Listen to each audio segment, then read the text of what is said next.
Oh my good god, it's finally here. Deathloop. Another crazy first-person, all-over-the-shop game coming from my boys at Arkane Studios, who made easily my favourite game of all time, Dishonored. Deathloop takes things in a bit of a different direction from their previous two outings of Dishonored and Prey. This time we're here to break a loop, apparently. So let's go on and have a look at our main man, Colt. A handsome, quite well-spoken but occasionally crass leading man. Colt takes the action wielding all kinds of crazy powers granted to him by slabs, which are apparently blocks of stone strapped to his hand full of superpowers, whilst packing heat in all sorts of forms of shotguns, rifles, and even a couple of nail guns here or there. What makes Colt a little more interesting than any other protagonist in the Arkane world is that he has no idea actually why he's on this new island called Black Reef. The very first thing you witness in the game is poor Colt getting stabbed through the chest by the lovely Juliana, who insists that he remembers something. Next thing you know, you wake up on a beach, and that's where the game begins. Colt has no idea who he is, where he is. All he knows is he seems to know how to use guns, and there is floating text everywhere telling him where to go. Early on, you explore the island and try to find out what exactly is going on before Juliana tries to murder you again, at which point Colt realizes that he has left a book for himself, listing all of the names of the Visionaries. It seems to be powerful people on the island who apparently control the loop that keeps happening.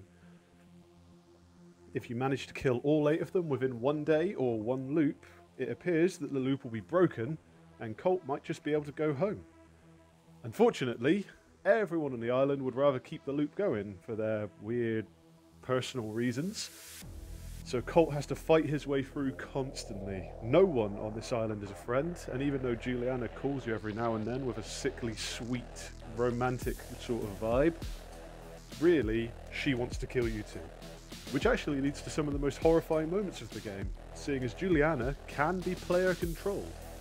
Now unfortunately, I got to play the game early, and there don't appear to be very many people online who want to play as Juliana yet, so I had to deal with AI copies of her who aren't that intelligent, and I've managed to kill everyone that turned up so far. However, when the game is properly released, I'm looking forward to some people invading my game as a much more crafty and much more scary Juliana. Now, I mentioned already the island. The island's Black Reef, a very interesting layout. It appears to be some kind of strange mix between Art Deco and that odd 50s tech that we're used to seeing in the Fallout games, with strange old-fashioned computers mixed in with highly advanced robotics technology, and everything just has a bit of a shine to it that you know there's a falseness to. And in an oddly Bioshock twist, every other character in the game seems to be wearing some kind of mask, whether it be a fox, rabbit, or some other kind of weird creature, which makes everyone just that little bit more creepy, especially because they're all doing strange hedonistic things anyway. Luckily, although these creepy people are a dime a dozen and looking to put bullets in you at the earliest available convenience, you are Colt, a man who knows how to use a weapon. And with your added slab powers bolted to your arms, you can warp around, connect people's minds so they all die if you kill just one of them, and even throw them up into the air to shoot them like weird fleshy skeet if you feel like it. Of course, you need guns to do all of this gunplay, and also, of course, every time you die or complete a day in the loop resets, you can't bring your guns with you. At least not until you complete a certain mission which allows Colt to infuse items with the energy he draws from certain objects around the world. At which point you can infuse as many guns as you like to bring them with you next time you cycle around, and you can start to build a pretty respectable arsenal. I'm currently wielding an ability to teleport similar to Dishonored's Blink, alongside Nexus, which I mentioned earlier, where I can connect the minds of various enemies to murder them all in one fell swoop. It makes clearing a room pretty easy, especially when I'm packing a shotgun or a silenced pistol, which seems to have the range of a sniper rifle. The looping storyline of Deathloop, I'm going to keep saying loop quite a lot I think, is a fascinating dive into time travel and keeps you interested from the very beginning. So far, I haven't been able to take my eyes off the screen. I want to know everything that Black Reef has to offer. I want to understand why this loop is happening. Unfortunately, I haven't been able to finish the game yet because I've only been given 48 hours to complete a review, and I don't think that's enough time. There is a lot to explore on this island, and there is a lot to discover.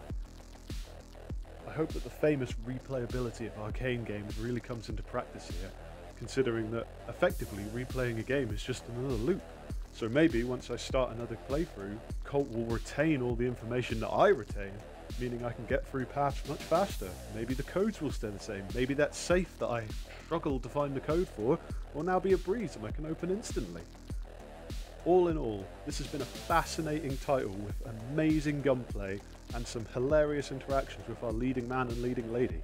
I'm hoping that I can keep this game going for much longer. And if I can't, well, maybe then I could just form my own loop and start all over again.